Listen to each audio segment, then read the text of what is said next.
Legenda penguasa Laut Jawa. Di antara desiran angin yang membawa aroma asin dari Samudra Hindia, para nelayan tua di pesisir utara Jawa sering berbisik tentang sosok gaib yang menjaga dan sekaligus menguji siapapun yang mengarungi lautan. Orang-orang menyebutnya dengan nama Ratu Segara Kidul, sang penjaga pusaran barat atau penguasa Laut Jawa. Namun, di balik berbagai nama itu, satu kisah diwariskan turun-temurun tentang bagaimana lautan memperoleh penguasanya. Sosok yang bukan manusia, bukan pula sepenuhnya roh, melainkan makhluk yang lahir dari konflik para dewa dan ambisi manusia. 1. Ketika langit dan laut masih berseteru.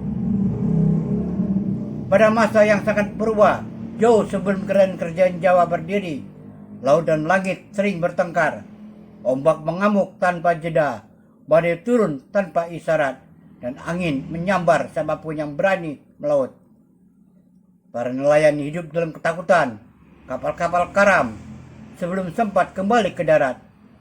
Di antara para dewa, hanya Dewi Laut Biru, penjaga tenang dan ketertiban samudra, yang mencoba menahan murka lautan. Namun, kekuatannya lemah karena ada makhluk lain yang juga menguasai air, Baruna, dewa samudra ganas. Keduanya saling berebut kendali, membuat Laut Jawa selalu bergolak. Melihat penderitaan manusia, para leluhur Jawa memohon, anugerahilah kami seorang penjaga, seorang ratu yang menyatukan langit, laut, dan bumi. Permohonan itu akhirnya sampai ke pusat alam semesta. 2. Kelahiran putri tanpa bayangan. Sebuah desa kecil pesisir Jepara, seorang perempuan bernama Ken Wulan melahirkan seorang bayi perempuan pada malam ketika bulan purnama tenggelam. Tiba-tiba di balik awan hijau, bayi ini unik, dia tidak memiliki bayangan. Para tetua langsung tahu ini bukan anak biasa. Dia diberi nama Larasantika. Sejak kecil, Larasantika dapat berbicara dengan arus air, meredakan gelombang, atau memanggil angin untuk membantu para pelaut. Semakin ia tumbuh, semakin jelas bahwa ia adalah sisa dari konflik para dewa. Namun, ketika ia berusia 17 tahun, kekuatan lain mendatanginya, gelombang hitam yang membawa pesan dari Baruna, sang dewa laut ganas. Ikutlah padaku, anak laut. Kau diciptakan untuk menjadi ratu di bawahku. Larasantika menolak, dan penolakannya itulah yang memulai pertarungan besar. 3. Pertempuran di alun-alun ombak. Baruna mengamuk. Laut Jawa membentang seperti jurang raksasa yang setiap menelan segala kehidupan. Di pesisir, beberapa desa hilang dalam semalam. Badai merusak perahu-perahu, dan suara gemuruh seperti puluhan gunung meledak sekaligus terdengar dari tengah laut. Para tetua memohon Larasantika untuk turun tangan. Ia berdiri lagi di tepi pantai pada malam tergelap tahun itu. Angin membelah rambutnya, pasir berputar seperti hujan debu, dan ombak setinggi pohon kelapa menerjang kakinya tanpa mampu menggoyahkannya. Larasantika memanggil kekuatan dalam dirinya, menyatukan energi laut tenang dan laut ganas, dan menantang Baruna.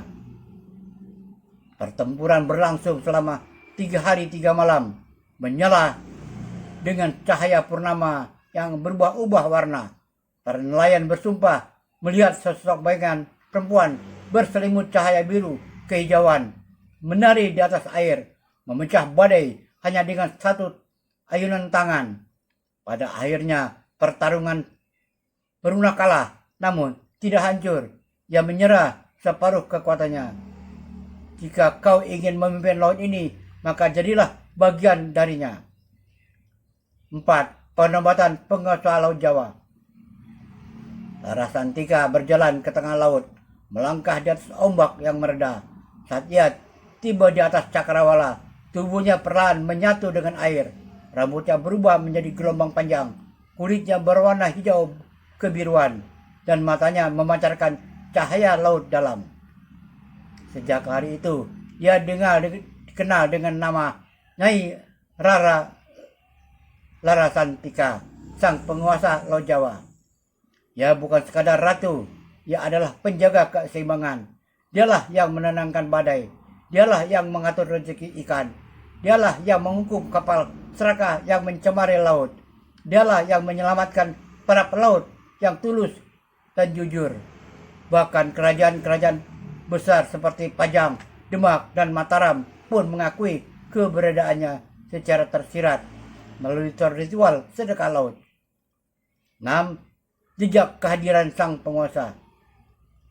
Hingga kini, banyak nelayan di pantai utara Jawa melaporkan hal-hal berikut. Ombak tiba-tiba menjadi tenang setelah mereka memanjatkan doa keselamatan. Kapal karam ditemukan mengapung kembali setelah tersesat berhari-hari.